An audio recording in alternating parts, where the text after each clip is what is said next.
Présents en France dans le cadre d'une vaste campagne de communication sur les actions du président Alassane Ouattara, 4 émissaires du RHDP ont co-animé une conférence de presse sur le thème « Réconciliation et développement économique, quel enjeu pour la Côte d'Ivoire ?» C'était ce samedi 5 avril 2014 dans un chic hôtel de Paris. Diaspo TV vous propose ici l'intégralité des échanges. On peut aller. Donc je voudrais, au nom de mes collègues, vous remercier d'avoir répondu donc à notre invitation. Je voudrais avant tout propos présenter peut-être déjà la table des séances. À ma droite, vous avez M. Touré Ali. M. Touré Ali est secrétaire national chargé des institutions internationales au RDR. Bien évidemment, il est le représentant permanent de la Côte d'Ivoire auprès donc des organisations internationales de produits de base. À ma gauche, vous avez Jean-Luc Moulot. M. Jean-Luc Moulot est vice-président du Conseil régional du Sud Comoré. Il est député suppléant RDR de Grand Bassam. Après Jean-Luc Moulot aussi est conseiller donc à la présidence de la République de Côte d'Ivoire, en charge donc de l'Union européenne. Ensuite, vous avez M. Félix Tanon. Il est membre du bureau politique du PDCI RDA. M. Félix Tanon est aussi conseiller à la présidence de la République, en charge des questions diplomatiques. Et puis bien évidemment votre serviteur Mamadou Touré. J'assure l'intérim au niveau donc de mon parti du SN Traoré Idriss, chargé donc des militants de l'étranger. Je suis aussi à la présidence de la République. Je m'occupe des questions de jeunesse et sport. Alors nous vous avons convié donc à cette rencontre pour échanger avec vous sur l'actualité de notre pays, notamment la question donc les questions liées à la réconciliation et au développement économique de notre pays. Nous voulons échanger avec vous pour vous informer sur les initiatives en cours, ce que le chef de l'État et le gouvernement ont pu faire. Et c'est vrai que j'ai rappelé nos différents titres, mais vous devez savoir que principalement, c'est en tant que jeune cadre de nos partis politiques respectifs, c'est-à-dire le RDR et le PDCI, que nous nous retrouvons devant vous pour échanger avec vous autour du thème réconciliation et développement économique, quel enjeu pour la Côte d'Ivoire. Alors, le premier qui prendra la parole sera M. Félix Tanon, qui nous dira un peu où nous en sommes au niveau diplomatique, ce qui a été fait, d'où nous sommes partis. Ensuite, M. Jean-Luc Moulot nous parlera donc des questions sécuritaires, où en sommes-nous, d'où nous sommes partis. M. Ali Touré parlera donc des questions économiques et du développement en passant en revue les différents chantiers actuellement. Et moi-même, qui en dernière position, essaiera donc de parler des questions liées à la réconciliation nationale. Après, la discussion donc sera ouverte avec la salle, soit pour des contributions, soit pour des questions. Nous serons donc à votre disposition. Ce que nous avons convenu, c'est que chacun de nous aura 10 minutes d'intervention pour introduire, et après, on pourra donc échanger avec la salle. Donc sur ce, Félix, je voudrais te laisser la parole. Merci beaucoup, chers collègues. Bonsoir, mesdames et messieurs. J'ai la lourde charge de vous parler de la diplomatie sous la présidence de M. Alassane Ouattara. Alors, je vais commencer par l'état des lieux. Au niveau de la coopération multilatérale, au niveau de la coopération bilatérale et les acquis. Alors, au niveau de la coopération multilatérale, lorsque le président de la République a cédé à la magistrature suprême, la Côte d'Ivoire était absente. La Côte d'Ivoire était absente au niveau des communautés économiques régionales, c'est-à-dire la CEDEAO, ou sous-représentée. Quand je dis était sous-représenté, moi-même étant conseiller chargé de l'intégration africaine, c'est moi qui siégeais au sein du Conseil des ministres de la CEDEAO. Donc c'est pour ça que j'ai dit absent, la Côte d'Ivoire était absente ou sous-représentée.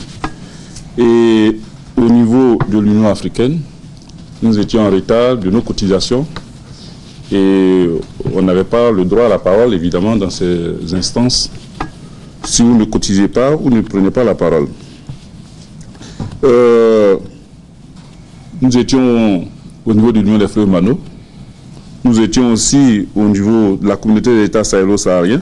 Nous étions représentés dans plusieurs institutions de communautés régionales. Mais malheureusement, nous n'étions pas présents. Et donc, les gens prenaient les décisions sans nous. Ça, c'est le tableau au niveau des institutions régionales. Au niveau bilatéral, la Côte d'Ivoire était presque en conflit avec tous ses voisins. Je n'ai pas besoin de le relever. Le Mali, le Burkina Faso, nous avions des problèmes frontaliers avec le Ghana. Nous avons des problèmes récurrents avec le Libéria, rappelez-vous, la crise entre l'ancien président Taylor et puis le président ivoirien d'alors.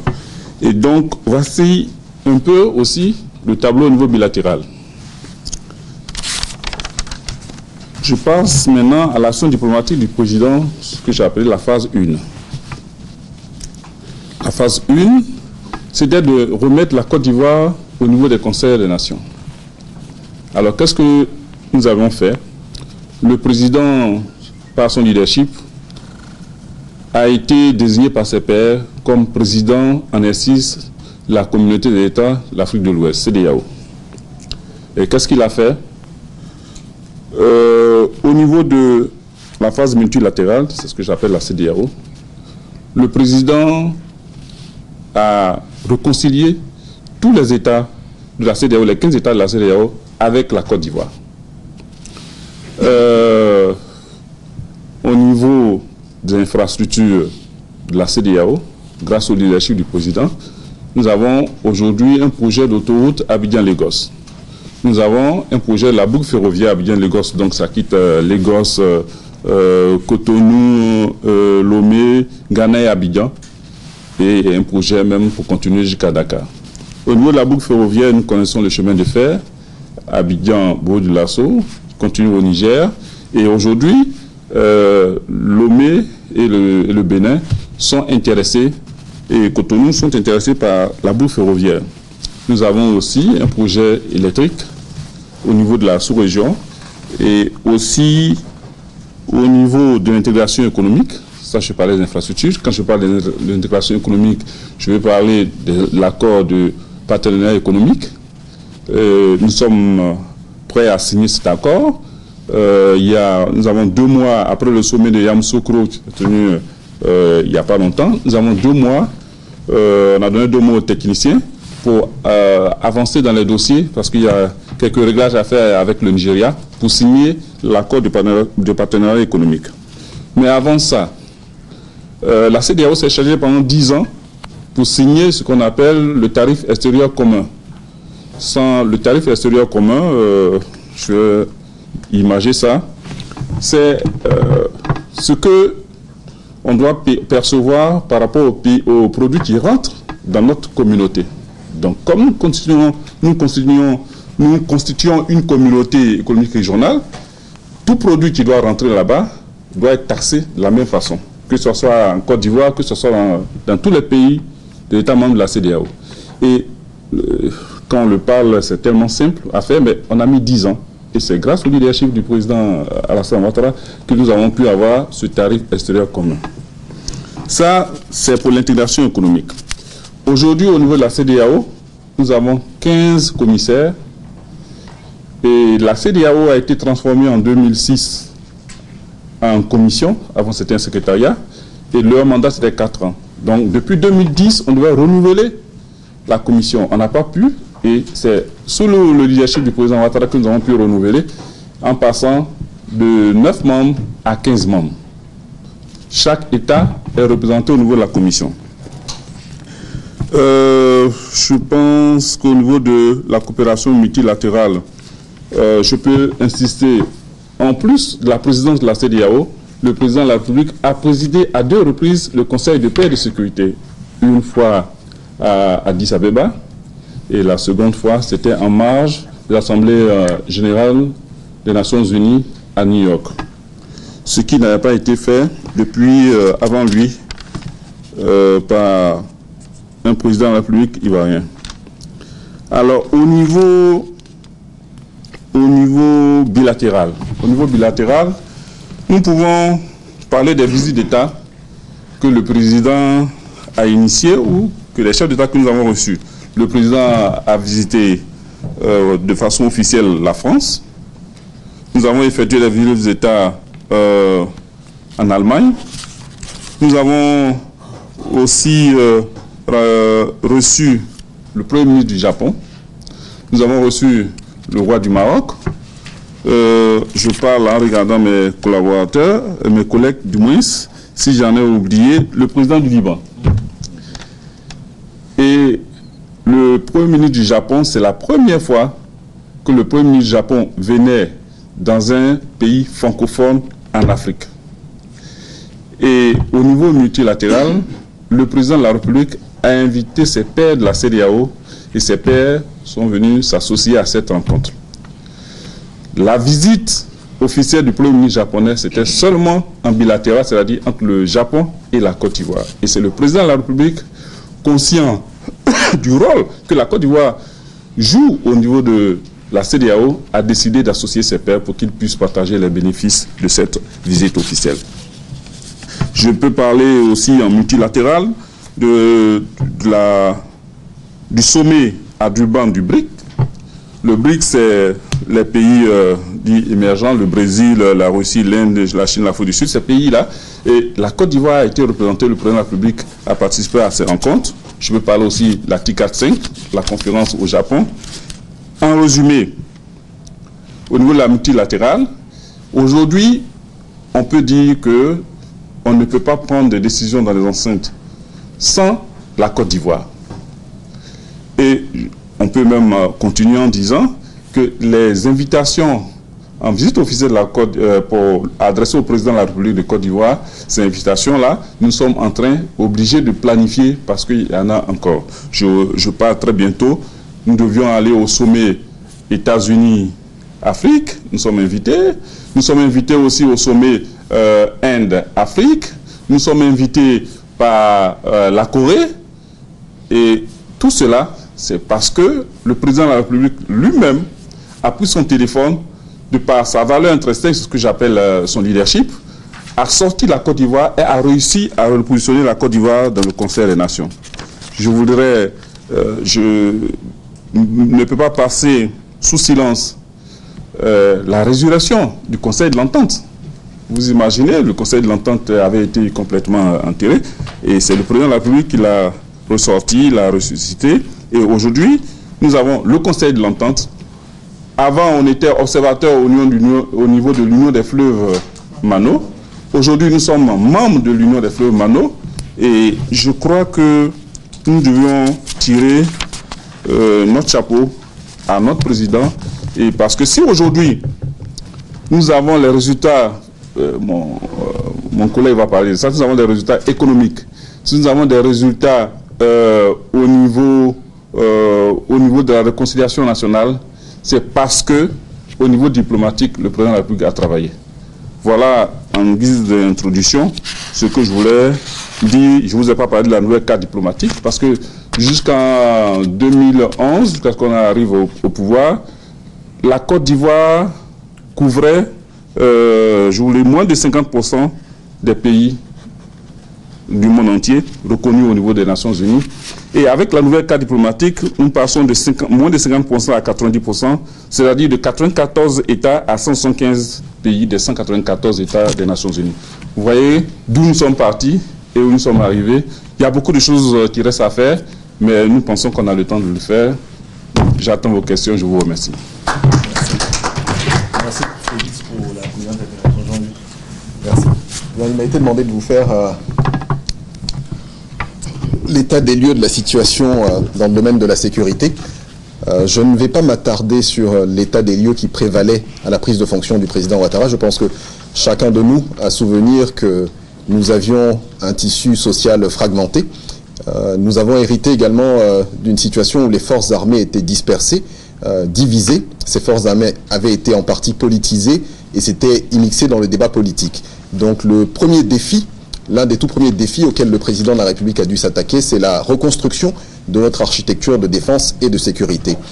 Face à l'ampleur de ce défi-là, défi sécuritaire qui conditionne le développement économique et social, parce que sans une situation stable et apaisée, on ne peut pas se projeter dans l'avenir et entrevoir de développement économique et mettre en œuvre l'ambitieux programme de développement qui a été conçu au bénéfice de nos populations. C'est la raison pour laquelle le président de la République a décidé de s'impliquer lui-même au plus haut niveau de l'exécutif, donc dans la mise en œuvre de la réforme de notre architecture sécuritaire. Pour ce faire, donc, il a rattaché le ministère de la Défense à la présidence de la République. Il assume lui-même la fonction de ministre de la Défense et il a désigné un ministre délégué, en la personne du ministre Kofi Paul, donc pour gérer au quotidien ce département-là. Il y a un certain nombre de mesures fortes qui ont permis d'améliorer de façon notable la situation sécuritaire. Je vais en rappeler quelques-unes sans être exhaustif. Peut-être qu'au moment des échanges, vous pourrez, si vous le souhaitez, nous donner la parole pour qu'on revienne sur certains aspects ou certaines mesures, Mais je voudrais rappeler d'abord la création du Conseil national de sécurité, qui est présidé par le chef de l'État lui-même. Et à ce jour, nous avons près d'une 50aine de réunions du Conseil national de sécurité qui ont été présidées par le président de la République lui-même, avec l'ensemble des acteurs importants de ce secteur-là. Nous avons eu la mise en place du CCDO, Centre de coordination des décisions opérationnelles, sous l'autorité du ministère de l'Intérieur et du Conseil national de sécurité. Alors, avec ces réformes importantes et d'autres réformes que je ne mentionnerai pas ici par souci de concision, nous avons pu obtenir un certain nombre de résultats appréciables. En tout premier lieu, la réduction drastique du nombre de barrages, tant à Abidjan qu'à l'intérieur du pays. Ensuite, il y a eu une baisse significative de la criminalité et du nombre d'armes légères en circulation dans notre pays. Tout ça a été sanctionné par une évolution positive du taux de l'indice d'insécurité, indice qui, il faut le dire aujourd'hui, en Côte d'Ivoire, se fait selon les standards internationaux, puisque notre indice peut être comparé à celui établi par les Nations Unies, qui ont une mission, comme vous le savez, en Côte d'Ivoire. Alors, pour illustrer cela, cet indice qui était en 2012 de 3,8, l'indice de sécurité, est passé en 2013 à 1,3. Ce qui a permis au ministre d'État, ministre de l'Intérieur, de dire qu'aujourd'hui, la Côte d'Ivoire n'est pas plus dangereuse, Abidjan n'est pas plus dangereuse qu'une ville comme Genève ou New York. Et tout ça est important pour l'attractivité de notre économie, de notre pays, pour les investisseurs étrangers, qui sont ceux-là même qui vont permettre de créer des emplois, notamment pour notre jeunesse. Alors, plus que tout autre discours, je crois que ces chiffres témoignent de l'efficacité des mesures qui ont été arrêtées par les gouvernants ivoiriens. Et au nombre des résultats qu'on peut mettre à l'actif de ces mesures précédemment décrites, on peut également citer de manière non exhaustive, le retour de notre pays d'un certain nombre d'organisations. En tout premier lieu, évidemment, la Banque africaine de développement qui a décidé de la relocalisation de son siège. Il y a eu un programme, une matrice d'action mise en place par le gouvernement pour accompagner ce retour-là, avec un certain nombre d'exigences qui ont été suivies par les deux parties. Et aujourd'hui, nous avons obtenu ce retour-là. Il y a eu également la relocalisation de la Japan External Trade Organization, dite JETRO, qui est l'agence du commerce international du Japon, qui est revenue à Abidjan. L'organisation Africa Rice également, qui avait quitté notre pays, qui est de retour. Le bureau régional de l'UNESCO également, qui était délocalisé, et tant d'autres. Donc on va s'arrêter là pour ne pas toutes les citer. Et en dehors de celle-là, évidemment, il y a un certain nombre d'organisations internationales qui projettent de s'installer en Côte d'Ivoire à cause de l'attractivité retrouvée de notre pays. Je voudrais faire un point succinct sur la réforme du secteur de la sécurité, qui est un chantier important qui a été engagé par le gouvernement et qui est piloté au plus haut niveau par le président de la République lui-même. Il y a eu une réflexion au départ inclusive. Quand je dis inclusive, c'est avec toutes les parties prenantes et avec les partenaires au développement présents en Côte d'Ivoire pour élaborer une stratégie nationale de réforme du secteur de la sécurité. Dans tous les pays en sortie de crise, il est nécessaire de reconstruire l'appareil sécuritaire parce que lorsque vous avez une crise armée, ça signifie que cet appareil, votre outil de sécurité et de défense a été défaillant. Et donc, il est important de le reconstruire sur des bases saines pour éviter la répétition de crises. Donc, une stratégie nationale a été élaborée et elle a été adoptée au plan national avec les contributions, comme je le mentionnais, de toutes les parties prenantes et des partenaires internationaux. Et ce processus-là produit un certain nombre de résultats. Je sais qu'il y a des impatiences qui se manifestent, mais ce qu'il faut savoir, c'est que tous les pays en sortie de crise qui mènent une réforme du secteur de la sécurité obtiennent des résultats sur le moyen et sur le long terme. Il y a déjà un certain nombre de résultats sur le court terme qui ont été obtenus. La finalité du processus de réforme du secteur de la sécurité, ce sera de nous permettre de disposer de forces de défense et de sécurité performantes qui sont soumises au pouvoir civil dans le cadre d'un état de droit. Donc à la suite de la stratégie nationale du secteur de la sécurité qui était adoptée, il y a des stratégies sectorielles, puisque la réforme du secteur de la sécurité englobe un certain nombre de pans de l'activité gouvernementale. En dehors de l'armée et de la police, il y a la justice, le rôle du Parlement dans le contrôle des forces armées, l'implication de la société civile, etc. Donc, des stratégies sectorielles ont été élaborées toujours avec le concours de toutes les parties prenantes. Et à ce jour, on peut dire que plus de 32% des objectifs de cette réforme du secteur de la sécurité ont été réalisés. 44% des objectifs sont en cours de réalisation et environ 24% donc des objectifs qui restent sont en cours de formulation. L'autre défi important pour le gouvernement sur lequel je voudrais revenir, c'est le DDR, qui pour un pays en sortie de crise évidemment est un challenge.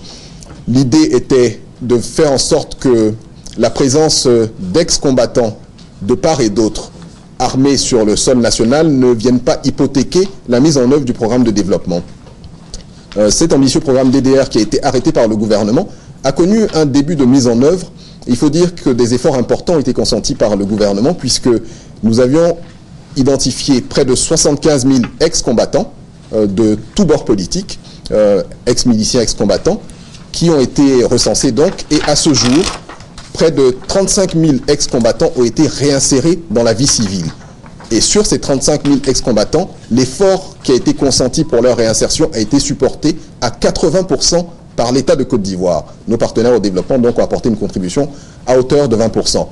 Et je pense que c'est un succès qui est notable, qui mérite d'être souligné. Et le défi que le gouvernement s'est fixé, c'est de parvenir d'ici la fin de cette année 2014 à la réinsertion de l'ensemble des ex-combattants qui demeurent afin de pouvoir tourner cette page-là et se consacrer exclusivement aux questions de développement économique et social. Donc voilà ce que je peux vous dire sur les questions de défense et de sécurité.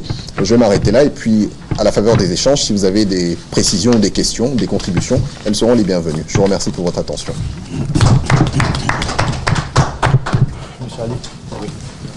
Monsieur Touré Mamadou, je veux d'abord féliciter mes prédécesseurs pour leur belle intervention. Amis, camarades de la presse, écrite et audiovisuelle, mesdames et messieurs, je voudrais, avec votre permission, élaborer un peu sur les grands chantiers et la relance économique du président de la République. Comme l'a dit mon prédécesseur, je ne vais pas revenir sur l'état des lieux en 2011, puisque tout le monde sait quel était des lieux.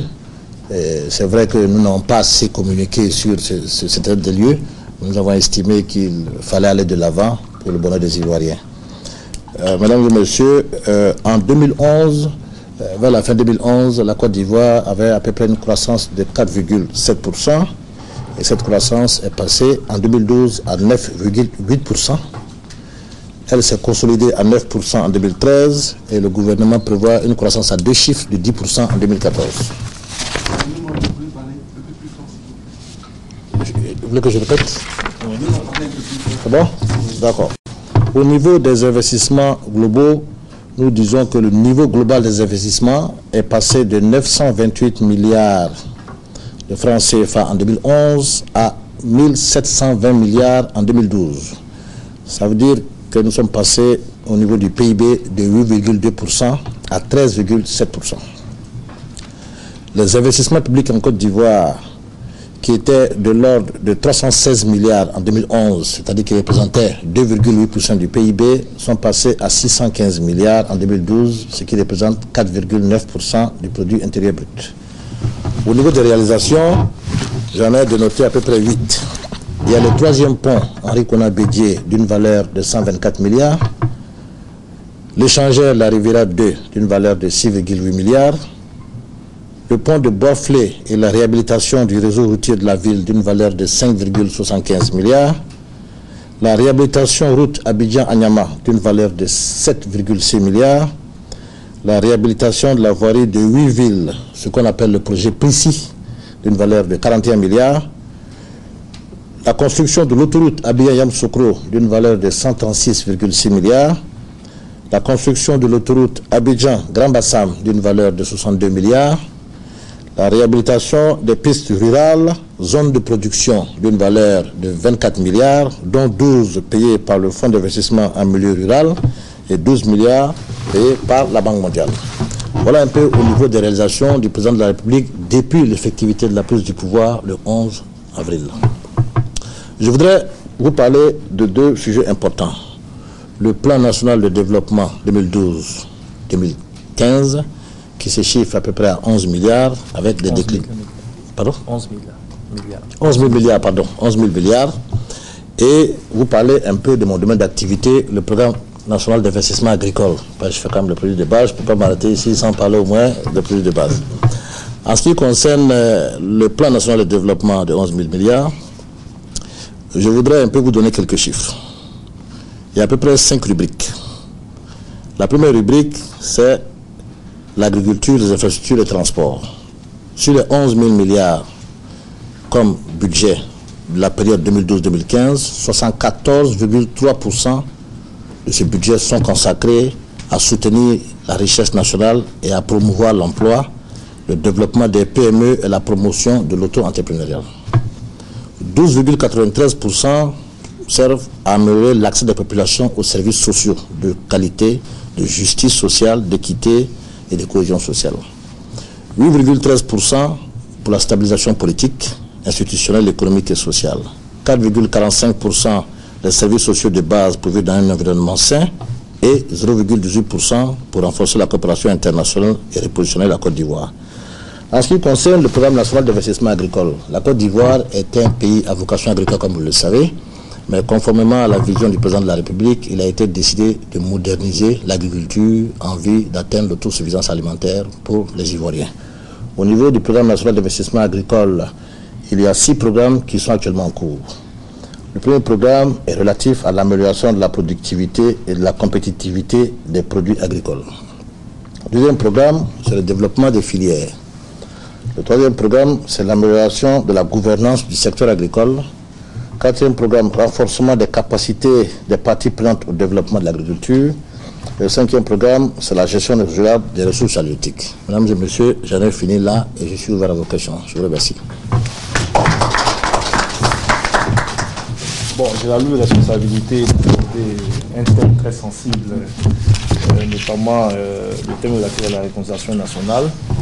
Je vais essayer de ne pas être trop long, puisque je pense que nous sommes tous contemporains de la situation de notre pays. Pour faire l'état des lieux, ce que vous devez savoir, c'est que bon, nous avons eu la crise post-électorale. Et cette crise post-électorale est née de la contestation des résultats de l'élection présidentielle donc d'octobre et de novembre 2010.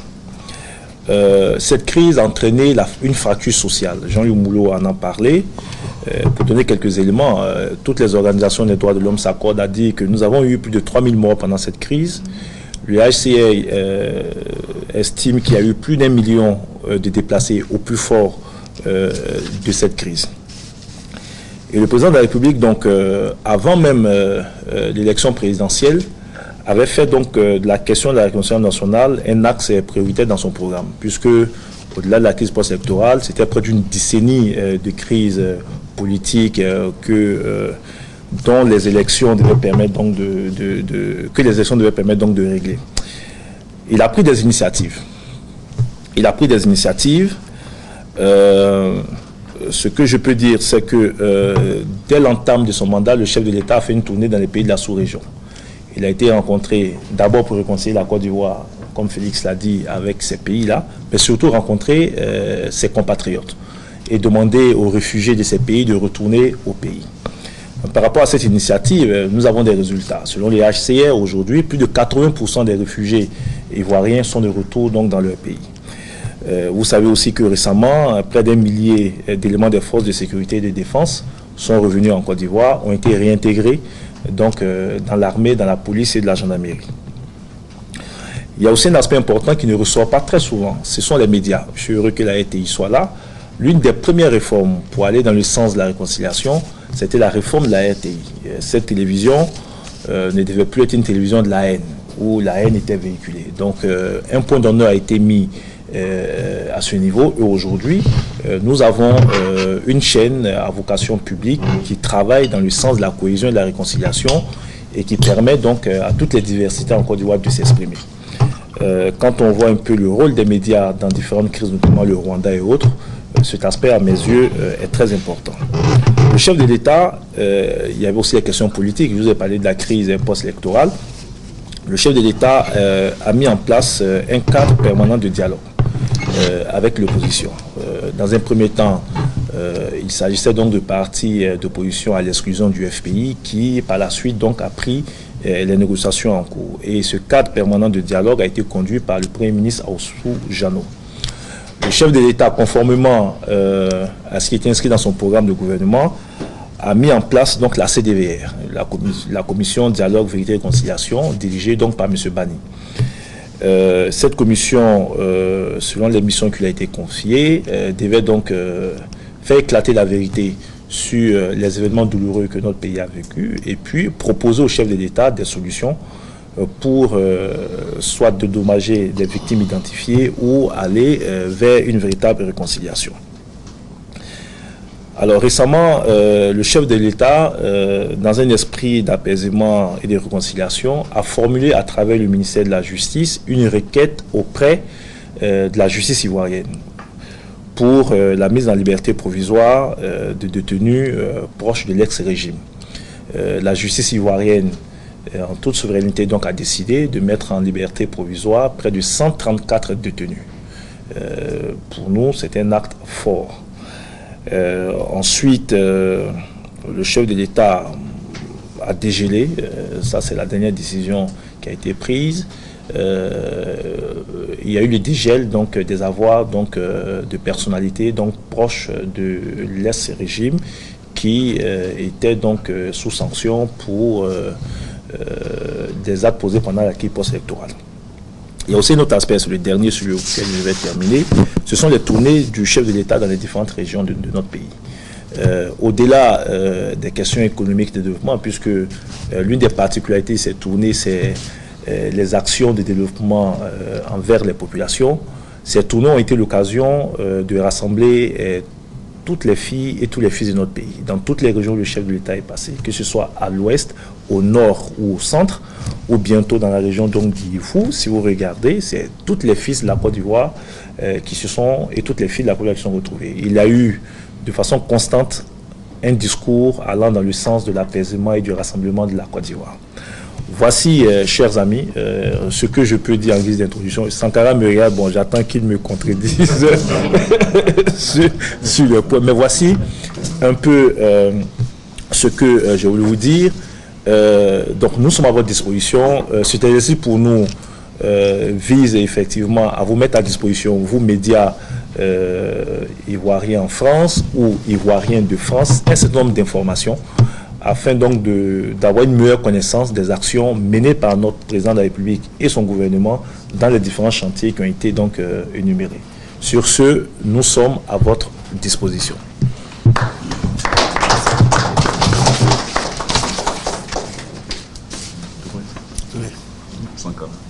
Ah, Sankara a levé sa main. Bon, donc Vadé. Philippe Kouan.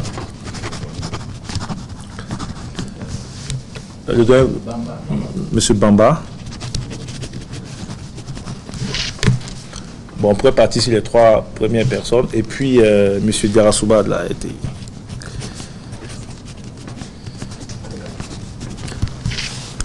Ok, monsieur Vabé. Bonjour, je suis Charles Vabé du journal Ivoire Business.net. Lorsque je vous entends, j'ai l'impression que la Côte d'Ivoire est en chantier. Mais il y a quand même un autre chantier que le pouvoir du président Alassane Ouattara, qui est de ses collaborateurs proches, vraiment, on a l'impression que ce chantier a du mal à pouvoir faire son avancement. On a vu les rapports de l'Amnesty International, de Human Rights Watch, qui dit clairement que les droits de l'homme en Côte d'Ivoire sont bafoués. On parle aussi de 800 prisonniers politiques qui sont encore emprisonnés. On parle encore que le dégel s'est fait ce qu'on appelle un dégel de 46 personnes. Il y a 261 personnes réellement qui restent. Et on a du mal réellement à comprendre. On a l'impression que la Côte d'Ivoire va de mieux, mais certaines personnes se posent la question qu'on tire un tout petit peu vers une petite dictature.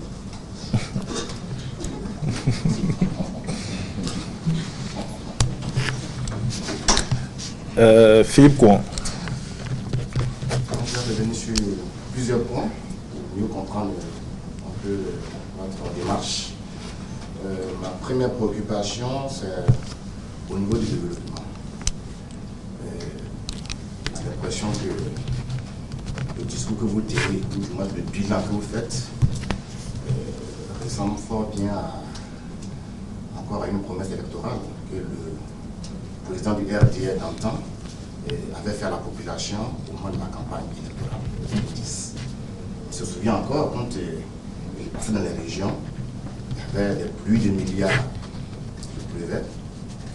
Et concrètement, en dehors d'Abidjan, en dehors des trois ponts, ou en dehors du pont de Bois-Flé, ou en dehors, pas des pistes rurales, je ne sais même pas dans quel village vous ne le citez pas. Moi, je pense qu'il faut vraiment insister là-dessus. Concrètement, qu'est-ce qui a été fait pour la population locale en dehors d'Abidjan? Voilà. Parce que je me souviens qu'il y avait quand même un gros projet de décentralisation sous l'ancien président, Laurent Gbagbo, je cite. Où en est aujourd'hui ce projet de la décentralisation? Qu'est-ce que le nouveau régime en a fait aujourd'hui, concrètement? Le second point, sur le niveau sécuritaire. On continue à Abidjan une superposition ou juxtaposition de forces de sécurité. On a les FN, on a les démobilisés, on a les FRC, on a les DOZO, on a l'ONUCI, on a l'ICOM, finalement, qui, en tout cas, gère la sécurité des Ivoiriens, qui s'occupe aujourd'hui réellement de la sécurité aujourd'hui des Ivoiriens, des populations. L'autre préoccupation, c'est au niveau de la formation. C'est vrai, à vous voir, vous paraissez tous jeunes à cette table. On a vu qu'un pays qui, normalement, si je reprends en tout cas le langage du président, qui parle d'un pays émergent d'ici 2020, concrètement en termes de formation, ça fait bientôt 3 ans qu'il est au pouvoir. Qu'en a-t-il fait de la formation des jeunes, des cadres? Et ma dernière question, c'est un peu la réconciliation. Beaucoup reviennent très souvent sur la, on va dire, la justice des vainqueurs. Concrètement, vous qui avez la chance de travailler, en tout cas auprès de ce régime-là, quel conseil vous donnez, en tout cas au chef de l'État, pour que réellement ce que vous venez de dire là soit acté? Voilà. Parce qu'on ne peut pas en même temps dire qu'il faut rentrer en Côte d'Ivoire et dès que les gens rentrent, ils sont en prison et d'autres se retrouvent à la CPI, ils ne pas les chapeaux de goudé. Concrètement, dans les actes, comment se les ressentir? Et je suis même étonné qu'il y ait même un pan, on va dire, financier qui est dégagé pour la réconciliation. C'est-à-dire, le contribuable ivoirien contribue pour qu'aujourd'hui les Ivoiriens s'entendent. Mais sur le terrain, concrètement, ça ne se sent pas. Merci. Monsieur Diarra-Souba. D'accord. Je voudrais plutôt m'adresser à M. Boulou qui parlait surtout de stratégie nationale de sécurité. Je dirais que c'est une proposition, si on veut prendre en compte la nouvelle réalité d'Abidjan. Il y a eu le cas Wafadiga qui a créé le buzz sur Internet et tout ça. Elle a été agressée d'un taxi, elle a été transportée, puis on connaît la suite, elle a été abandonnée.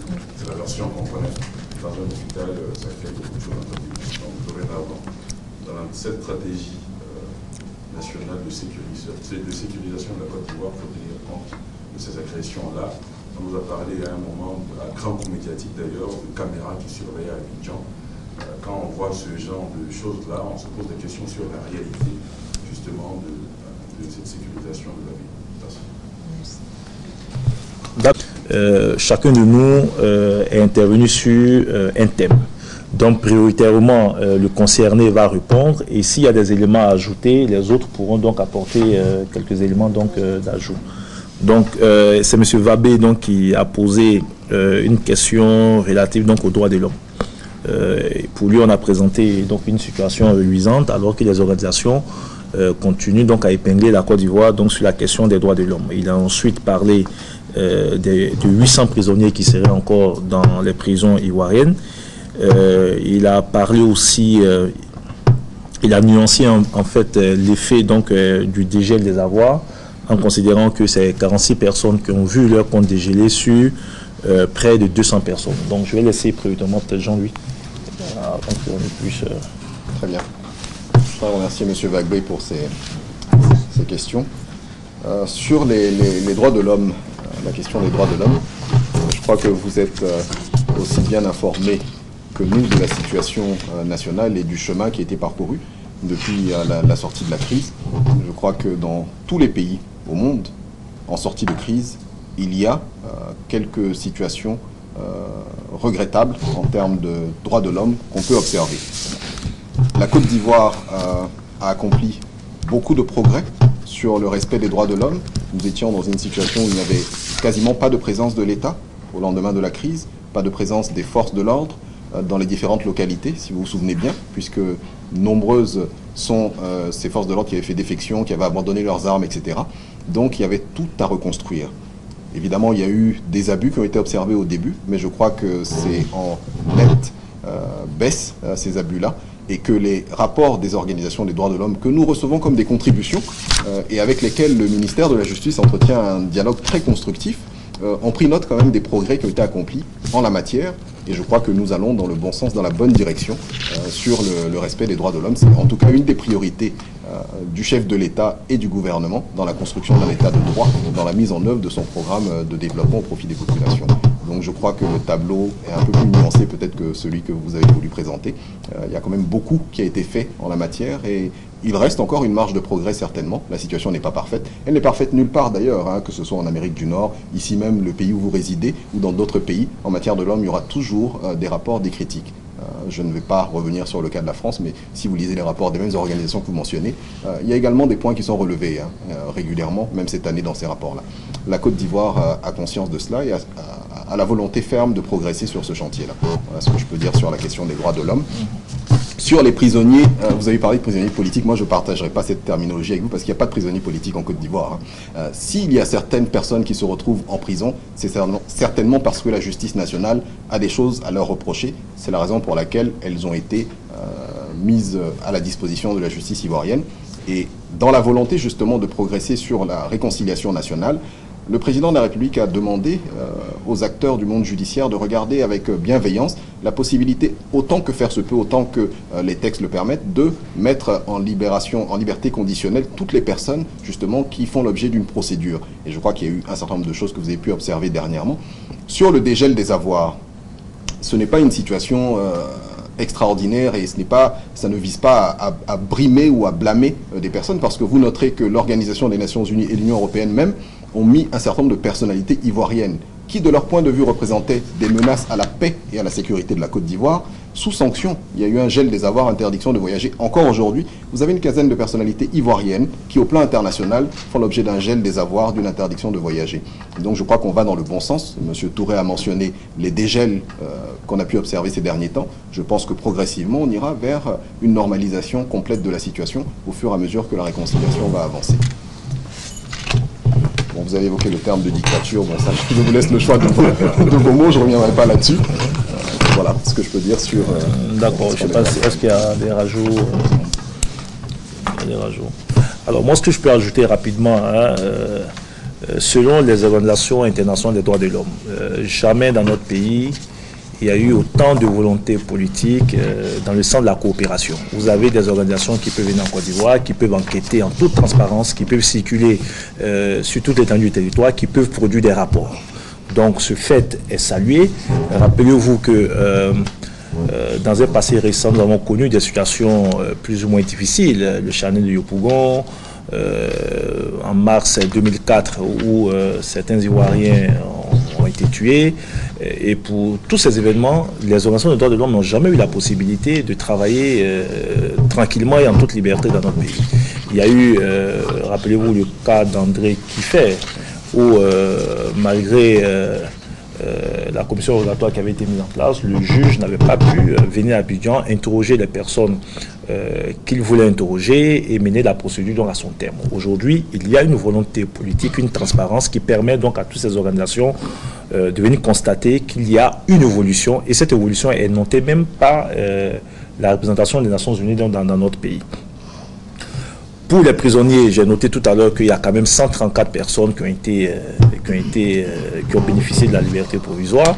Ce n'est pas négligeable. Je pense que les efforts qui sont faits dans le centre de la reconnaissance doivent être appréciés.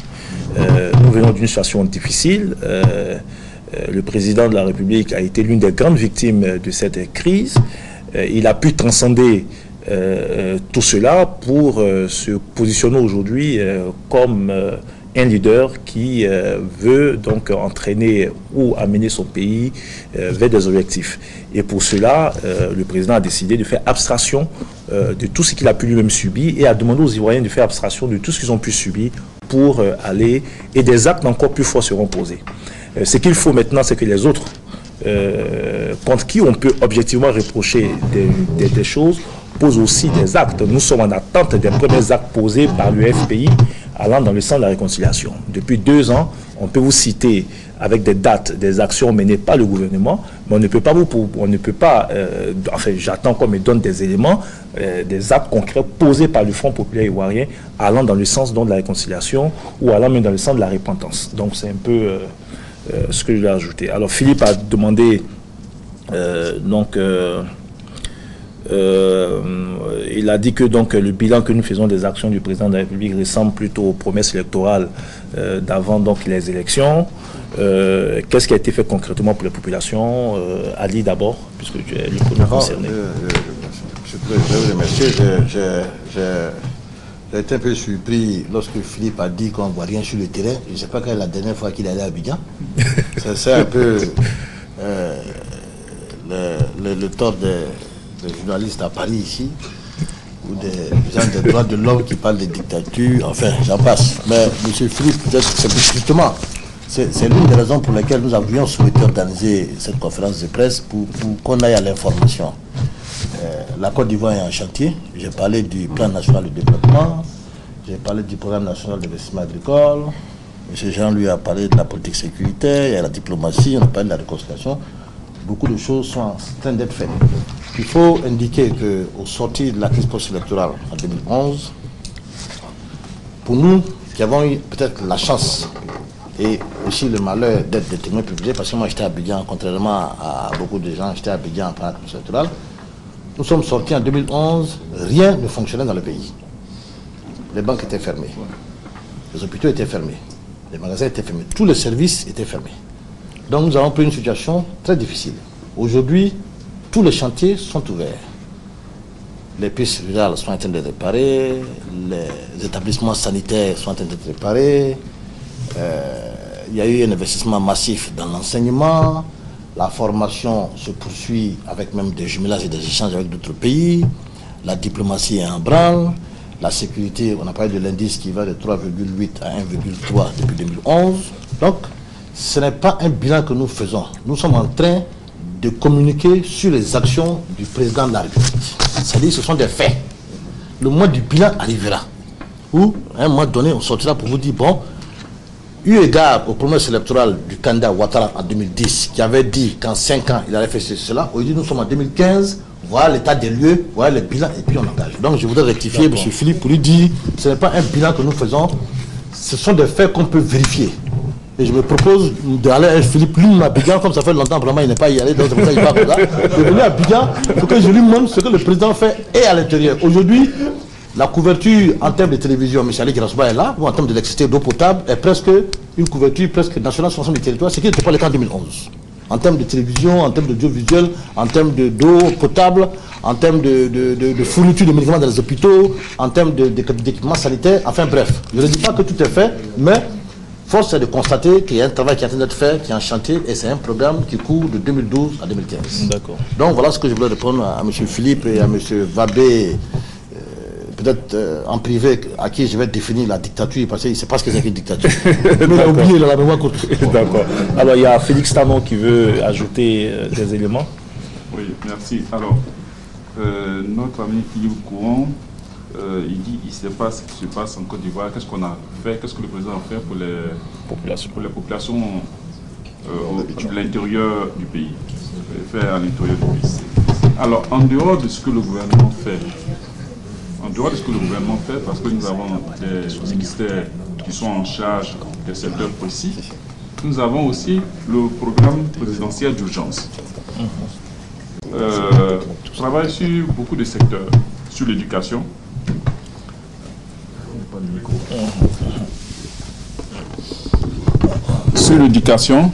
sur le reprofilage des routes, au niveau des centres de santé et l'hydraulique, l'électricité.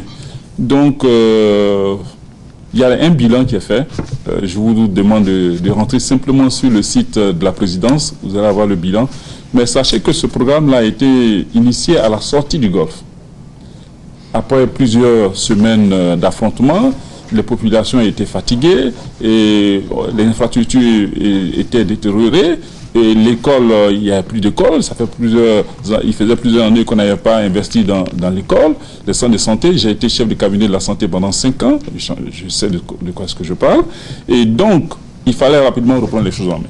Et je me rappelle lorsqu'on posait la question au président, quelles étaient les urgences, il a dit tout était urgent. Il fallait commencer par tout.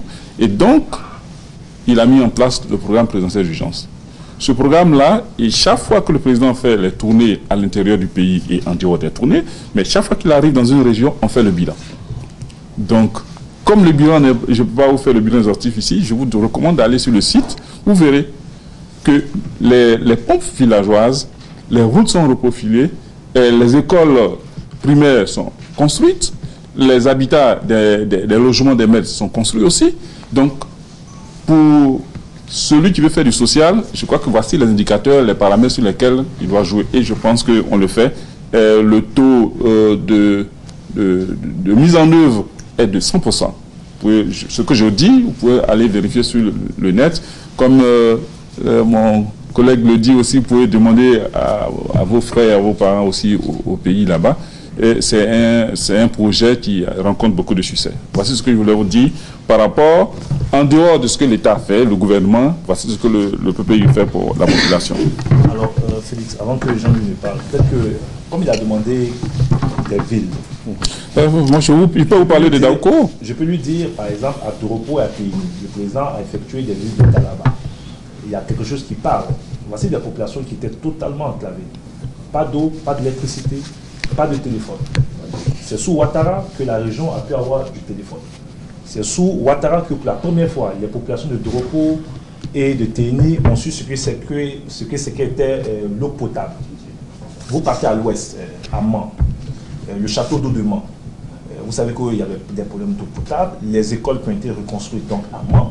Je peux vous dire que jusqu'à l'année dernière, nous étions à près de 6000 salles de classe qui ont été construites sur toute l'étendue du territoire. Cette année, le président a souhaité qu'il y ait 10 000 salles de classe qui soient construites. Donc ça fera près de 16 000 salles de classe. Mais je peux vous dire que 10 ans en arrière, on n'a même pas atteint la moitié de cette performance. Il a parlé du pont de Boisflé, mais on peut parler de Tour de Bassam, puisque c'est chez toi. On peut parler aussi de la route entre Abengourou et Amiblioko, dont les travaux vont commencer. On commence de Bounois, le château d'eau de Bounois qui permettra donc d'alimenter toute la région, notamment Abidjan, en eau potable. Pour vous dire qu'il y a un développement harmonieux, ce n'est pas Abidjan, contrairement à ce qui est dit. Toute la Côte d'Ivoire bénéficie aujourd'hui de ces actions du président donc de la République. Voici un peu quelques éléments que je voulais ajouter sur le fonds d'entretien routier, puisque ce sont des dossiers que nous avons traités à la présidence. Lorsque nous arrivions aux affaires, le fonds d'entretien routier était doté d'un budget de 0 francs. C'est ce qui pourrait expliquer que toutes ces années, vous avez toutes ces crevasses sur nos routes. Cette année, nous ambitionnons passer à un fonds de près de 135 milliards de francs CFA. Donc pour la première fois, il ne s'agit pas simplement de construire des routes, mais c'est de prévoir des fonds pour entretenir donc, ces routes. Donc Philippe, voilà un peu. Et puis Tengrela, Bundiali, c'est un projet qui date depuis plus de 40 ans. Aujourd'hui, avec Alassane Ouattara, c'est une réalité. Donc c'est toute la Côte d'Ivoire qui bénéficie donc, des actions du chef de l'État. Jean lui va parler. Non, Philippe Philippe avait parlé donc des questions des FN, des démobilisés, des DOZO et des licornes. Il voulait savoir qui assure réellement la sécurité. Donc, on reviendra. Donc, Jean-Louis va essayer de répondre à ça. Ensuite, il a parlé aussi donc de la question de la formation. On va essayer donc d'y répondre. Et puis, donc, finalement, il a parlé donc de la justice, donc la réconciliation de justice des vainqueurs. Jean-Louis, est-ce que ce sont les DOZO qui gèrent? Parce que moi, j'ai pas eu de DOZO. Hein. Moi, je crois qu'au sortir de la crise post-électorale assez difficile que notre pays a connue, effectivement, il y avait une situation où l'État était quasiment absent. Et c'est un petit peu normal pour un pays qui traverse une guerre civile. Mais le tableau dressé par M. Coron ne correspond pas à la réalité aujourd'hui. Je l'ai mentionné tout à l'heure, il y a le CCDO qui a été mis en place et qui est la seule force que vous voyez sur les voies publiques aujourd'hui. Vous ne verrez pas de gendarmes, de policiers. Il n'y a que le CCDO qui a mandat et qui est présent effectivement sur le terrain. Les DOZO, peut-être qu'à un moment donné, on envoyait dans les rues, mais je crois qu'aujourd'hui, les forces régaliennes, les forces régulières de police, de gendarmerie, surtout à l'intérieur du pays, ont repris leurs activités régulières et que ce sont elles qui assurent la sécurité au quotidien de nos concitoyens. Donc, je ne dis pas que des exceptions n'existent pas. Hein. C'est un processus, certainement, comme je l'ai mentionné. La sortie de crise et la reconstruction d'un État ne se fait pas en 2 ans ou en 3 ans, mais peut-être qu'il y a des situations exceptionnelles ici et là, mais ça ne correspond pas à la réalité aujourd'hui. Alors, sur la formation, voilà, allez-y. Oui, je voulais ajouter un mot. Pour ceux qui étaient à Abidjan à la sortie après le départ du président Gbagbo, il n'y a plus de commissariat. Il faut le dire. Il n'y avait plus de commissariat, il n'y a plus de véhicules. Et on ne peut pas nous demander de faire des miracles. Mais en combien de temps nous avons réussi à faire inverser la tendance au niveau du taux? Donc, si nous sommes partis de 3,8 à 1,3 aujourd'hui, c'est parce qu'il y a un travail qui a été fait. Il faut le reconnaître. Il faut reconnaître aussi que nulle part, je n'ai pas encore vu citer la présence des DOZO au niveau d'Abidjan. Nulle part. Et quand vous arrivez à Abidjan, la sécurité est gérée par, comme il le dit, par le CCDO. Il faut reconnaître ce qui a été fait. Même, je peux le dire, comparaison n'est pas raison, même quand il y avait les barrages, on était à Abidjan, on a vécu à Abidjan, donc on a les éléments de comparaison. Mais le nombre de braquages à Abidjan, c'était consigné. Le taux était consigné. Donc aujourd'hui, ici, nous sommes passés de 3,8 à 1,3. Il faut tirer le chapeau au président de la République, au gouvernement qui est en place, même si les efforts encore restent à faire. Alors, sur la formation, Philippe, l'une de nos plus grandes fiertés aujourd'hui, ce sont nos universités. Vous savez qu'en plus de l'université Fesso-Boigny, à Cocody, d'Angué à Bourgois, à Djamé, qui ont été totalement rénovées, il y a l'université donc de Boaké, de Korogo et de Daloa. Et aujourd'hui, le président a décidé d'ouvrir d'autres chantiers. Il y a l'université de Mans donc, qui envoie donc d'être construite. Aujourd'hui, dès l'entame donc de sa prise de fonction, le président s'est attaqué au secteur donc de l'éducation. Les universités ont été totalement rénovées. Au-delà des bâtiments, je pense que tu fais aussi allusion au système lui-même. Nous avons eu des réformes, la réforme du système LMD dans nos universités. Notre système d'enseignement technique et professionnel est en train d'être revu complètement parce que pour régler l'épineuse question de l'inadéquation entre la formation et l'emploi, puisque beaucoup de jeunes formés n'arrivent pas à avoir de l'emploi, c'est la solution vient aussi de notre système d'enseignement technique et professionnel. À ce niveau, il y a un travail énorme qui est en train d'être fait. Il y a eu des collèges qui ont été construits. Nous avons construit, depuis la session du président, près de 45 collèges. Je peux vous dire que c'est en 10 ans, on n'a pas fait le tiers. Donc, il y a une volonté aujourd'hui. Toutes les ressources de l'État vont aujourd'hui dans les secteurs sociaux, éducation, santé, et bien évidemment les investissements. La part de l'investissement dans notre budget a été quasiment doublée. On avait en moyenne 300 milliards de francs CFA en termes de budget d'investissement depuis plusieurs années. Le président a passé ce chiffre dans un premier temps à 600 et il y a un objectif d'atteindre près de 1000 milliards de francs CFA en termes de budget d'investissement. Tout ça pour dire que nous avons aujourd'hui un gouvernement et un président qui se préoccupent donc du quotidien des Ivoiriens. Il y a l'INPHB aussi, qui est notre école d'excellence, qui avait perdu toute sa notoriété. Il y a eu aussi ces 2 dernières années des réformes. Aujourd'hui, l'INPHB aujourd'hui a retrouvé toute sa classe. Je suis heureux qu'une association ivoirienne nous dise aujourd'hui que l'école polytechnique de France, parce que l'INPHB a retrouvé toute sa classe, et envoie donc de signer une convention de partenariat entre l'école polytechnique de Côte d'Ivoire et de l'INPHB. Cela n'aurait pas été possible si nous étions encore dans un système empirique.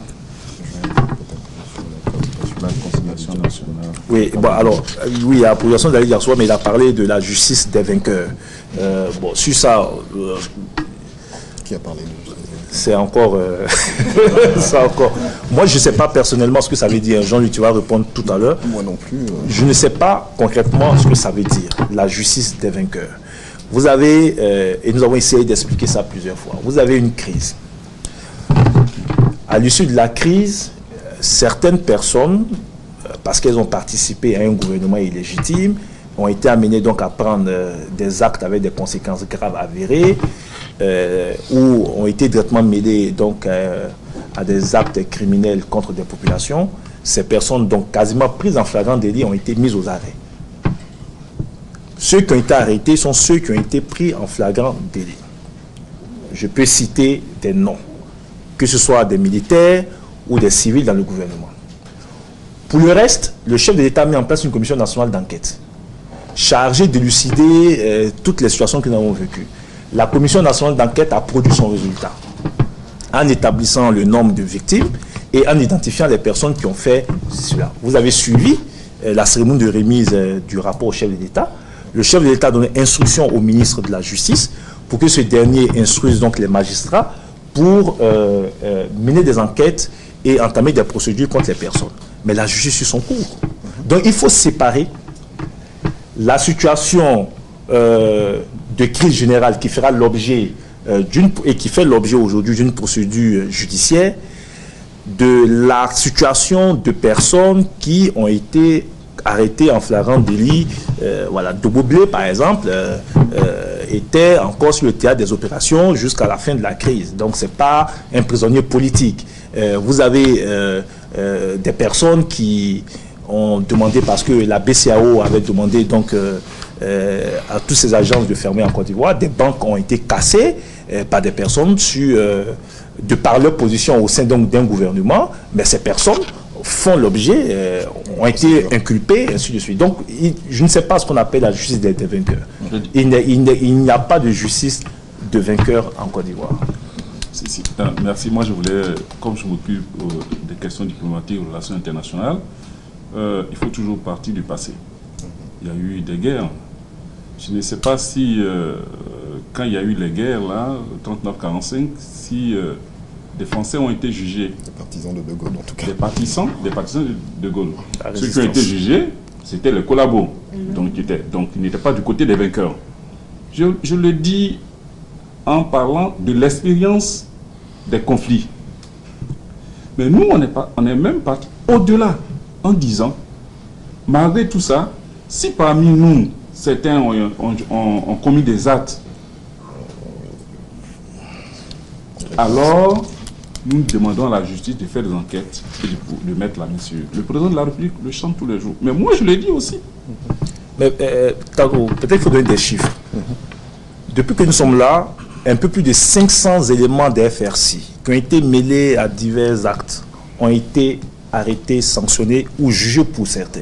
Il y a eu des événements à Vavois où certains éléments des FRC ont été mêlés à des actes criminels. Ils ont été jugés au vu et au su de tout le monde.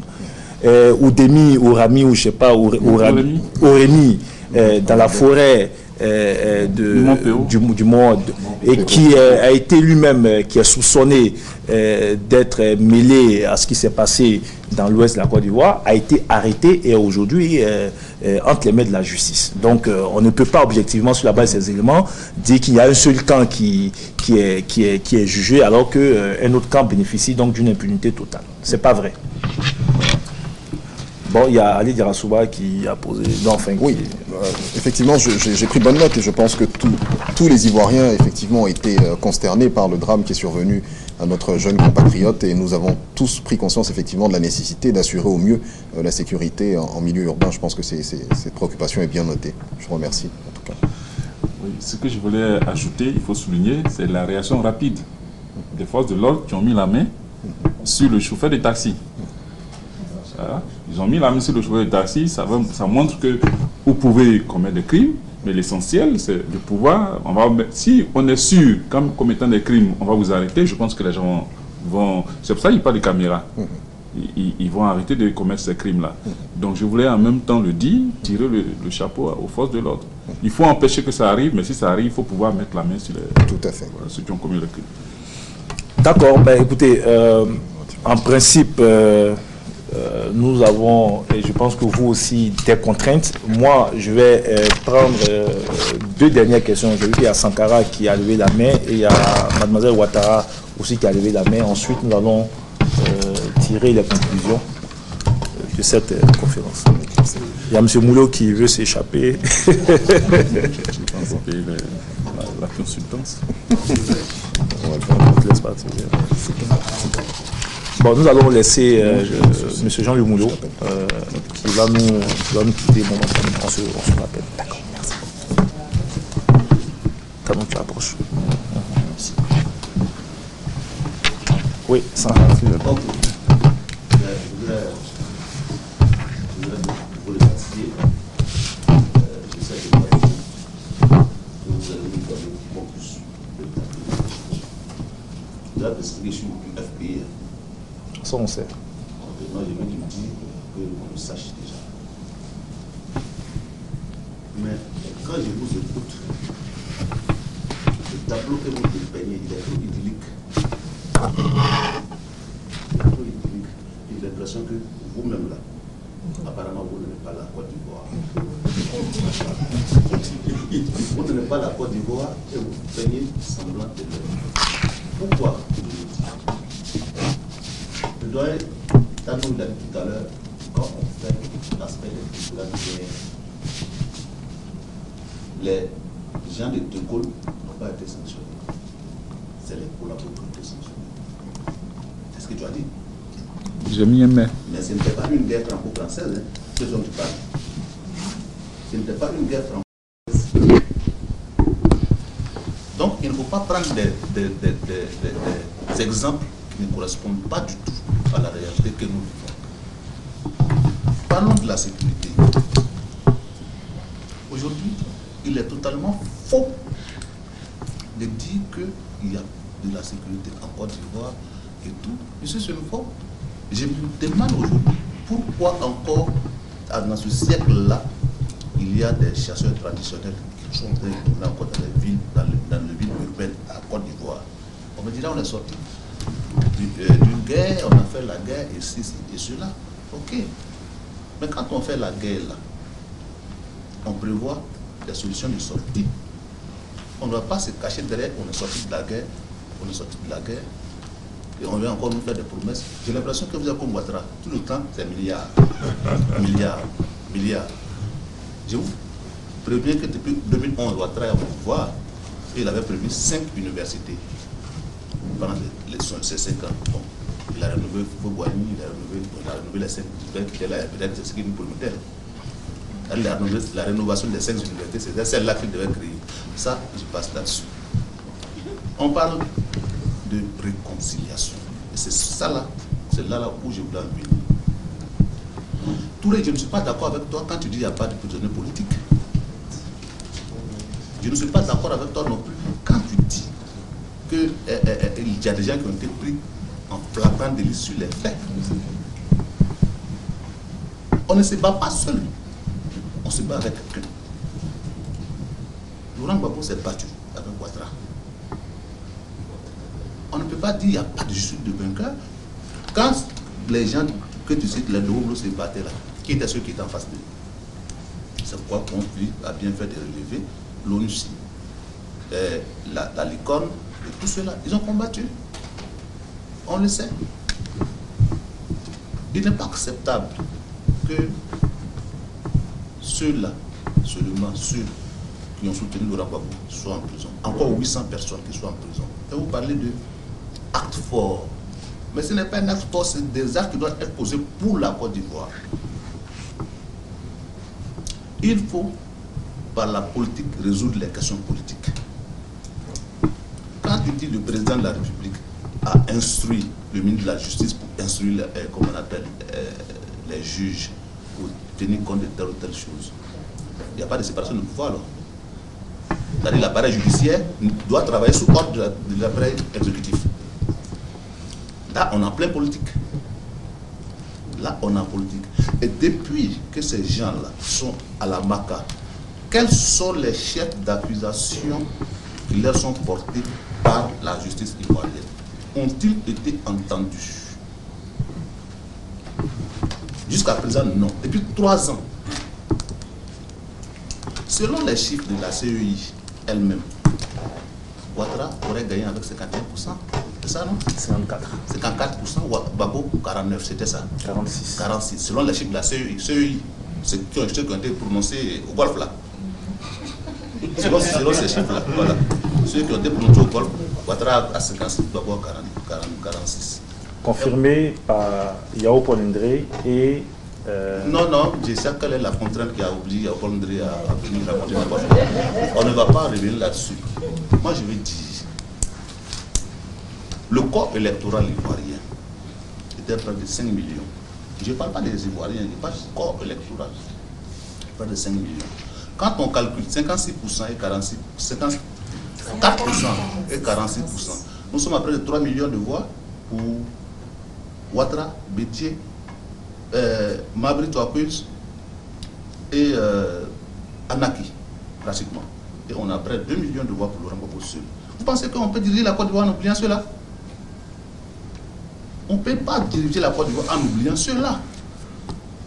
Le doyen a parlé tout à l'heure de ce qui est arrivé à son petit-fils. Je compatis à sa douleur.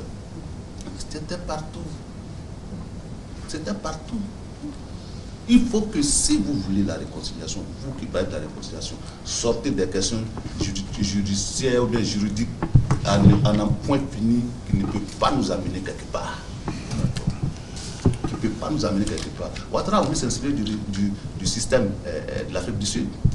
Comme Mandela, 27 ans après, quand il sort de prison, est-ce qu'il cherche à se venger? Est-ce qu'il cherche à mettre les gens en prison? Il met en place une commission, dialogue et vérité, comme la copie mal conforme de la Côte d'Ivoire. Il met dialogue et vérité en place. Les gens discutent, ils se disent la vérité, on dit bon d'accord, faisons table rase du passé et construisons le pays. Dans les heures chaudes, on peut dire bon, on a arrêté de gobler, on a arrêté tel civil qui avait soutenu Gbagbo Laurent. Mais aujourd'hui là on veut partir. Comment voulez-vous que les investisseurs soient aujourd'hui tout le temps en Côte d'Ivoire, quand ils ont toujours l'impression qu'il peut y avoir une étincelle à chaque moment? Comment comprendre qu'il y a encore des personnes qui soient, comment on appelle ça, en exil, alors que la Constitution ne leur permet pas? Le président Ouattara dit rentrez. Mais ceux qui rentrent se font arrêter. Ceux qui rentrent se font arrêter. Du coup, quel danger présente-t-il à la Côte d'Ivoire pour qu'il soit maintenu dans la DST? Quel danger? Vous parlez de démocratie. Mais pourquoi le RDR ne permet pas au FPI de pouvoir parler partout en Côte d'Ivoire? Pourquoi Doropo, le petit frère de Ouattao attaque comment on appelle ça, le cortège du président Afin Guessan? Pourquoi? Pourquoi Afin Guessan veut partir à Bobo pour parler? Les gens d'Abobo disent tu ne viens pas ici. Donc il y a un État et un État. Est-ce que le RDR a été empêché d'aller parler quelque part avant la guerre? D'accord. Je vais dire quelque chose, je vais finir par là. Quand je vous vois dépeindre la situation, non, on n'a pas fait ça depuis 10 ans, on n'a pas fait ça depuis 10 ans, on est arrivé à 2 ans, 3 ans, on a fait ça. Mais vous n'avez pas de guerre en face de vous. Donc, on aurait arrivé au pouvoir 2 ans. 2. Et vous avez attaqué la Côte d'Ivoire. 2 ans. Est-ce que la solution pour la Côte d'Ivoire était la prise des armes? Est-ce que c'était ça la solution? 10 ans, le monsieur l'a voulu partir pour chercher la paix. 10 ans. Vous parlez de budget d'investissement. Mais vous savez combien un État normal, il y a deux genres de budget. Il y a un budget d'investissement et il y a un budget de fonctionnement. Mais pendant tout ce temps, la Côte d'Ivoire ne pouvait pas avoir de budget d'investissement puisque le pays est coupé en deux. Les autres prélèvent de l'argent là-bas au nord, et puis à l'ouest, dans les zones sur nous. Et il n'y a que la partie sud du pays qui puisse faire vivre l'État. Ça, c'est un budget de fonctionnement. En plus de cela, vous étiez au pouvoir avec nous. Vous étiez dans le gouvernement depuis 2002, depuis Marcoussis, jusqu'à ce que Babo soit enlevé. Le RDA était au gouvernement. Le bilan là, il est collégial. Il faut l'assumer aussi. Le PDC était au gouvernement. Pourquoi on va s'asseoir? Laurent Gbagbo fait. Donc, vous voulez qu'il dise. Donc, lui, il dit tout à l'heure, il était chef de cabinet du ministère de la Santé. Qui était le ministre? C'est pas le PDCI. Le PDCI, son ministre de la Santé. Les gens, les infirmiers, les médecins, les pharmaciens sont en grève et ils disent c'est Gbagbo. Donc, le ministre, il a fait quoi là? Quand vous étiez là-bas au ministère de la Santé, là, vous avez fait quoi pour la santé en Côte d'Ivoire? Vous, pendant tout le temps que vous étiez là. Répondez aux questions là. Vous, au niveau du RDR, vous avez occupé le ministère de l'enseignement supérieur pendant tout le temps. Pendant que les élèves, les étudiants grèvent, on disait pas. Pendant que vous êtes le ministre, soyons sérieux, assumez. Et puis, il faut que je vous envoie en mission. Si vous partez, dites à Ouattara, pour que la Côte d'Ivoire puisse aller là. Il n'a qu'à sortir dans le droit pour dire que c'est la politique. Il a envoyé des gens en prison qui sont à la MACA. Excusez-moi, c'est quoi la MACA? La maison d'arrêt. Merci. Il les a envoyés là-bas, il faut les libérer. D'accord. Okay. Deuxièmement, s'il veut être juste aussi là, de toute façon, il a envoyé Blé Goudé là. Les 3 autres mandats, il y a 4 autres mandats internationaux qui ont été lancés par la CPI. Il y en avait 6. Hein. Il y en avait 6. Il reste encore 4. Il reste encore 4. Si vous ne passez pas que c'est la justice des vainqueurs, qu'il fasse partir ce que la CPI veut de son camp. D'accord, ok. Et comme ça, on va savoir qu'on est dans le droit. D'accord, ça va. Merci. C'est ce que je peux dire. Merci. Et on va commencer. Je pense que ça a été une contribution, mais il y a aussi des éléments qui nécessitent des réponses. On va donner la parole à Ami, et puis après la table de séance, on va essayer d'apporter des réponses. Après les réponses, on va tirer la conclusion de la rencontre. Moi, c'est Ami Ouattara, je suis juriste de formation et secrétaire général de la Fédération des associations de la diaspora ivoirienne. Je voulais revenir sur la question de Philippe quand il disait c'est un additif, hein, quand il parlait du fait que c'était seulement à Abidjan qu'on avait l'impression que les chantiers étaient en cours. Je voulais lui dire que justement les décrets sur la décentralisation, je pense qu'ils ont été mis en place pour que le pays soit couvert au travers des conseillers régionaux qu'on a mis en place dernièrement par rapport aux conseillers régionaux qui sont indépendants dans leur prise de décision pour l'amélioration de leur collectivité. Je pense que ça permettra d'aider les populations et de voir une visibilité sur le travail qui est en train de faire dans le reste du pays. Ça, c'était un additif. Maintenant, il y a un deuxième problème, c'est que j'ai l'impression que c'est vrai qu'il y a des actions qui sont en cours, c'est vrai que les chantiers sont en cours, tout est en train d'être fait, mais j'ai l'impression que l'exécution des travaux et l'information aux populations, il y a une grosse disproportionnalité. C'est la raison pour laquelle on en arrive à ce problème.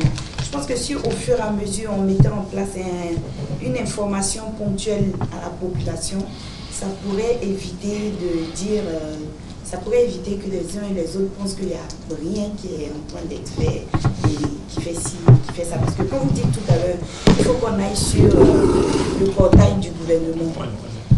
On peut y aller, mais est-ce que tout le monde a accès à Internet aujourd'hui en Côte d'Ivoire pour pouvoir se renseigner de cette façon-là? Donc je pense qu'il y a d'autres modes d'information qu'il faut mettre en place pour pouvoir mettre tout le monde au même niveau d'information. Sankara, tu sais, je pense sincèrement qu'il faut qu'on sorte des clivages sans fondement réel. C'est-à-dire, on peut apprécier des situations de façon objective, qu'elles soient bonnes ou mauvaises, apporter des critiques objectives. Ce qui est fait, ce qui n'est pas fait n'est pas fait. Jean-Louis Moulot, tout à l'heure, sur cette question, a dit oui, voilà ce que nous avons fait. Mais a nuancé pour dire il y a peut-être des marges qui restent et voici ce qu'on veut faire. Sur l'ensemble des questions que tu as posées, d'abord, il faut qu'on s'entende sur la terminologie. C'est quoi un prisonnier politique? Pour dire qu'il y a des prisonniers politiques en Côte d'Ivoire ou pas. Ce n'est pas nous qui donnons la définition. Généralement, on considère comme prisonnier politique une personne qui est emprisonnée à cause de son opinion ou de ses activités politiques. Personne n'a été arrêté en Côte d'Ivoire parce qu'il a dit que Ouattara marche mal. Personne n'a été en Côte d'Ivoire parce qu'il estime que Ouattara gouverne mal. Ceux qui ont été arrêtés, je l'ai dit, l'ont été pour des actes supposés posés pendant la crise post-électorale. Mieux. Oui, mais Akoun a été arrêté, sanctionné par la justice, conformément au code pénal ivoirien, pour des propos graves tenus. Il n'a pas été arrêté simplement parce qu'il a dit qu'il n'était pas d'accord avec le président Ouattara ou le RHDP. Je poursuis, parce que je ne t'ai pas interrompu quand tu étais venu. Ce que je veux dire, tout part d'abord de la définition du prisonnier politique. Sur la base de cette définition, il n'y a pas de prisonnier politique donc, dans notre pays. Bon, vraiment, dit que Dobo Blé avec qui en face de lui, est-ce que donc il faut être deux pour se battre? Mais les femmes d'Abourou n'étaient pas combattantes. Les femmes qui ont été massacrées à Abourou n'étaient pas combattantes. Dosso qui a été pris, tué, n'était pas combattant. Donc, je veux dire, non, tu as donné des éléments, j'essaie d'apporter des réponses. Je dis que les gens qui ont été arrêtés l'ont été sur la base de faits. Et je donne un élément précis d'appréciation. Dobo Blé, par exemple, n'a pas été arrêté, jugé, condamné pour le mode de Dosso parce qu'il s'est retrouvé face à Dosso en train de se tirer dessus. Il a été arrêté à un barrage, identifié comme un rebelle, et sur ordre de Dobo Blé, il a été tué. Les femmes d'Abobo faisaient des manifestations à main nue. L'équipe de Dobo Blé a lancé des obus et des femmes ont été... Donc, non, je ne t'ai pas interrompu. C'est ça aussi le principe. Non, mais tu as dit des choses graves. Moi, je t'ai écouté avec beaucoup de patience, Sankara. J'aurais pu t'interrompre parce qu'il y a eu des choses graves. Lorsque tu parles de séparation de pouvoir, mais justement, bon, il y a un aîné qui est dans la salle qui l'a dit au cours d'un débat, mais on a fait politique, ça ne nous a pas empêché d'arriver là où nous sommes. Jusque-là, on a essayé une voie, c'était la résolution politique de nos différends. On a fait forum de réconciliation nationale, mais ça n'a pas empêché qu'il y ait 2002, ça n'a pas empêché qu'il y ait 2010. Le chef de l'État dit que la réconciliation n'est pas incompatible avec le principe d'un État de droit et avec le principe de la justice. Ce qui a été fait, ce n'est pas le chef de l'État qui s'est mis dans les procédures judiciaires. Les règles de nos États, de notre État ont été respectées. Le président de la République a une volonté. Il a demandé à son ministre de la Justice de soumettre une requête à la justice.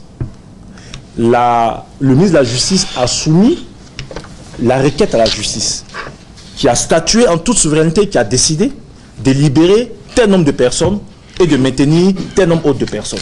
Le président n'a pas demandé qu'on ouvre les prisons et puis que telle personne sorte. Et même dans la réconciliation, nous pensons qu'il faut respecter le droit parce que nous devons construire donc un État de droit. L'Afrique du Sud, je pense qu'il faut nuancer tes propos parce que des gens ont été mis en prison en Afrique du Sud. Lorsque la commission de dialogue, vérité et réconciliation a été mise en place, bien évidemment, à travers l'exercice, des gens sont venus s'exprimer. On a tous vu ce qui s'est passé. La commission a suggéré que pour certains crimes avoués par certaines personnes noires ou blanches, qu'il y ait le pardon.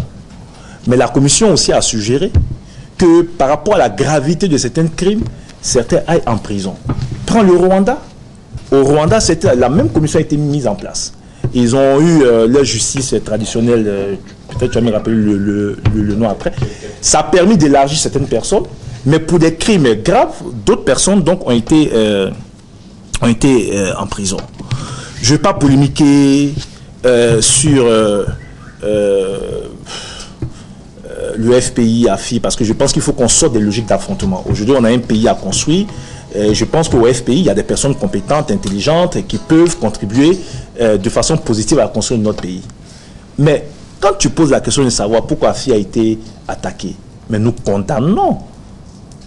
Nous condamnons, et ça a été condamné, le fait que certains Ivoiriens, estimant que Afi les insultait ou insultait la mémoire de leur mort causée par justement Afi et son camp, ont estimé qu'il était intolérable de supporter d'abord que Afi, dont la responsabilité peut être engagée dans cette crise post-électorale de par ses propos, puisse se promener en toute liberté pour aller encore insulter la mémoire des victimes.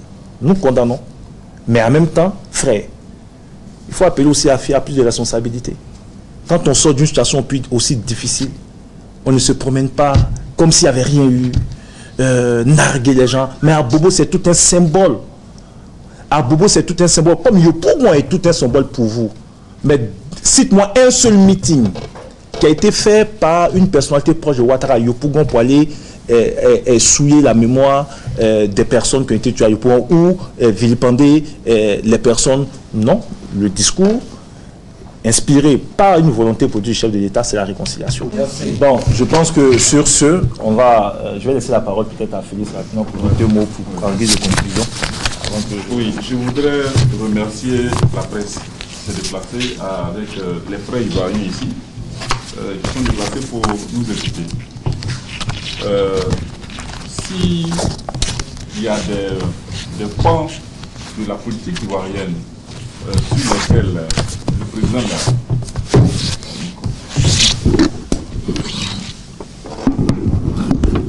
sur lesquels nous avons fait beaucoup d'efforts, c'est beaucoup sur la diplomatie. Au niveau de la diplomatie, la Côte d'Ivoire a rayonné partout. Le président de la République est appelé souvent au niveau même du continent pour intervenir dans des affaires et pour utiliser son expérience parce que la gestion de la crise malienne a été un succès. Vous savez, il a pris la présidence de la CEDEAO en 2012 et quelques mois après, il y a eu les événements du Mali. Et vous avez aussi les crises dans les Grands Lacs, les crises au Congo et la crise malienne est la toute dernière et nous avons réussi à juguler cette crise-là. Je voulais vous dire, faites confiance à votre pays. Ayez confiance à la Côte d'Ivoire, ayez confiance au président de la République. Il se bat pour la Côte d'Ivoire, il ne se bat pas pour lui-même. Venez pour nous accompagner. Donnez une bonne image à la Côte d'Ivoire. Si aujourd'hui les investisseurs arrivent en Côte d'Ivoire, c'est parce qu'ils ont confiance à ce que nous faisons. Tout n'est pas parfait, mais nous osons. Et c'est parce que nous osons que nous avons réussi. Et je vous demande, à vous qui êtes là, de continuer à faire confiance au président de la République, à continuer à dire ce que nous faisons et pour que la Côte d'Ivoire retrouve ses lettres de noblesse du temps du président Houphouët-Boigny. Je vous remercie. Bon, moi je voudrais d'abord remercier la presse écrite, la presse audiovisuelle, et remercier aussi tous ceux qui nous ont fait l'amitié de venir à cette conférence de presse. Comme je l'ai dit tantôt, il s'agissait pour nous de communiquer sur les actions du président de la République dans le cadre de la réconciliation et de la reconstruction et surtout inviter nos frères et nos amis de l'opposition à nous rejoindre pour bâtir l'éléphant d'Afrique afin d'atteindre l'émergence 2020. Je vous remercie. Merci. J'ai encore la lourde responsabilité de prendre la parole en dernier pour dire merci sincèrement aux uns aux autres. Merci à la presse ivoirienne de la diaspora. Cette conférence est faite quasiment au pied levé. Vous vous êtes mobilisés. Je dois vous remercier. Je remercie aussi les responsables politiques, nos frères donc, de l'opposition qui, dans un esprit démocratique, ont fait le déplacement pour que nous échangions. Félix l'a dit, le but pour nous ici, ce n'était pas de faire de la propagande, c'était de décrire la réalité en Côte d'Ivoire aujourd'hui. Et cette réalité, qui sera aussi celle de demain, se fera avec toutes les filles et tous les fils donc, de notre pays. Dit aussi que le chef de l'État aujourd'hui transcende tous les clivages politiques. Alassane Ouattara est aujourd'hui le président de tout le monde. Il lance un appel, il tend la main à tout le monde. Pour la réconciliation, je pense aussi fondamentalement qu'après toutes les actions fortes qui ont été menées par le gouvernement, fondamentalement, nous sommes en droit d'attendre du Front populaire ivoirien. Tout le monde est en droit d'attendre du Front populaire ivoirien un geste, le premier geste allant donc dans le sens de la réconciliation. Pour le reste, vive la Côte d'Ivoire, vive les Ivoiriens, vive notre président de la République.